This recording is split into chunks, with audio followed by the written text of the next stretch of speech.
যেদিন বেশি কিছু রান্না করতে ইচ্ছা করবে না, এইভাবে একবার মুসুর ডালের রেসিপি বানিয়ে ফেলো।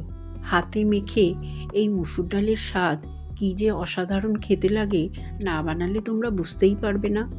আমি মুসুর ডাল ধুয়ে যে কড়াইতে রান্না করব সেই কড়াইতে দিয়ে দিলাম আলু, পেঁয়াজ, টমেটো, কাঁচা লঙ্কা, গ্রেট করা আদা, রসুন, স্বাদ অনুযায়ী নুন, হলুদ গুঁড়ো, লঙ্কার গুঁড়ো আর সর্ষের তেল দিয়ে ভালো করে মেখে গ্যাস অন করে পরিমাণ মতন গরম জল দিয়ে ডালটা বসিয়ে দিলাম।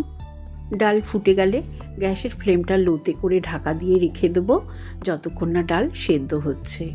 ডাল সেদ্ধ হয়ে গেলে একটা বাটিতে একটা একটা করে ডিম ফাটিয়ে আমি এই ডালের ওপর দিয়ে দেবো।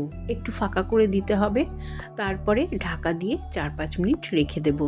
ততক্ষণে অন্য গ্যাসে একটা তড়কা প্যান বসিয়ে সর্ষের তেলে 2 শুকনো লঙ্কা, জিরে, সর্ষে, কারিপাতা ফোড়ন দিয়ে এই ফোড়নটা আমি ডালের ওপর দিয়ে দেব।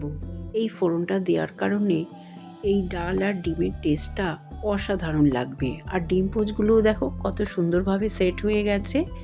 তারপরে একটু স্বাদ অনুযায়ী চিনি দেব আর ভাজা জিরের গুঁড়ো দিয়ে নামিয়ে ফেলবো। এটা খেতে এত অসাধারণ হয়, ভাত, রুটি সব কিছুর সাথেই জমে যাবে। তোমরা একবার বাড়িতে ট্রাই করে জানিও কেমন লাগলো।